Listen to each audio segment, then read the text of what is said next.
আমি নিজের চোখে মাকে খারাপ কাজ করতে দেখলাম। এই ভিডিওটা পুরো দেখলে নিজেকে ঠিক রাখতে পারবে না। তাই বেশি দেরি না করে চলুন গল্পটা পুরো শোনা যাক। প্রথমে আমার পরিচয়টা দিয়ে দেই। আমি শ্রাবন্তী, থাকি বরিশালে। আমি, বাবা আর মা, এই নিয়ে হচ্ছে আমাদের ছোট সংসার। একদিন পুলিশ এসে লোন খেলাপের দায়ে আমার বাবাকে ধরে নিয়ে গেল। খেলাপি লোনের দায়ে আমার বাবার 10 বছরের জেল হয়। আমাদের বিষয়ে যা সম্পত্তি ছিল সবই ব্যাংক নিয়ে নেয়। মা আর আমি ভাড়া বাসায় এসে উঠি। সামান্য কিছু জমানো টাকায় আমাদের খরচ চলছিল। মা তার এক বান্ধবীর কাছে হাত পাতে টাকার জন্য বান্ধবী মাকে তার বাড়ির কাজ করার বিনিময়ে টাকা দিতে রাজি হয়। মা অগত্যা কাজ করতে রাজি হয়। মার মাসিক বেতন হবে 2000 টাকা। ঘর মোছা, কাপড় ধোয়া থেকে শুরু করে সব কাজই মাকে করতে হতো। মার বান্ধবীটা ভালো ছিল, তাই মাকে বেশি কাজের চাপ দিত না। বিকেলে মার ছুটি হয়ে যেত। বান্ধবীর এক দেবরের বন্ধু কিছুদিনের জন্য বেড়াতে এলো ওদের বাড়িতে। এখন থেকে সে এখানে থাকবে কিছুদিন। লোকটির বয়স 30-এর মতো হবে, এখনও বিয়ে করেনি। মাকে সে খুব পছন্দ করল। মায়ের মতো মহিলা ঘরের সব কাজ করছে জেনে সে দুঃখিত হলো। আমি তখন একটা কাজে শহরের বাইরে ছিলাম 2 দিনের জন্য। মার বান্ধবী ও তার স্বামী রাতে বাড়িতে ফিরবে না জানিয়ে দিল মাকে। তখন বাজে বেলা 1টা। মার রান্না বান্না হয়ে গিয়েছে। মা লোকটাকে বলল, আপনার খাবার টেবিলে দিয়ে রেখেছি, আমি আজকে চলে যাব, ওরা বোধহয় আজকে আসবে না। লোকটা বলল, আরে বসো না, দুপুরে একসাথে খাওয়া যাবে, তারপর না হয় একটু গল্পগুজব করলে আমার সাথে। আমি একা ব্যাচেলর মানুষ। মা বলল, বিয়ে করছেন না কেন?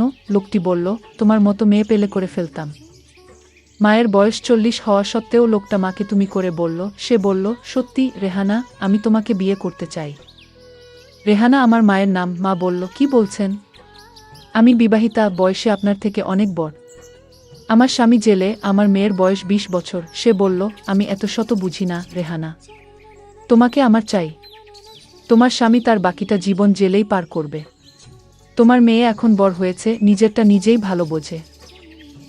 তোমার তো এখনো যৌবন আছে, একটা স্বাদ আহ্লাদ আছে। আর কতদিন এভাবে নিজেকে প্রতারিত করবে?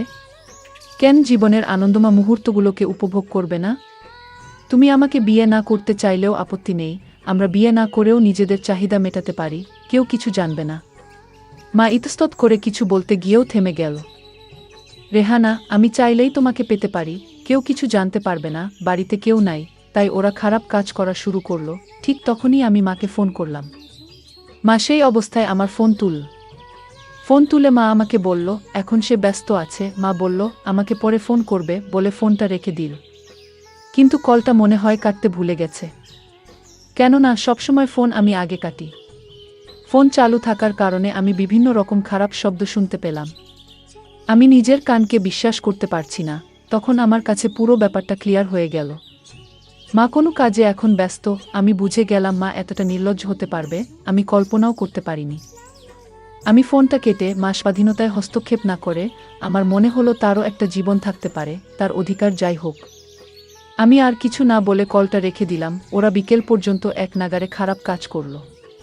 তারপর বিকেলে মা খাবার গরম করে দিল। আবার লোকটা খুব খুশি হয়ে মাকে ধন্যবাদ জানালো। মা সন্ধ্যার দিকে বাড়িতে ফিরল, কিন্তু আমার মনে সবসময় খারাপ চিন্তা হতে থাকে। কোনো কাজ ঠিকমতো করতে পারছি না।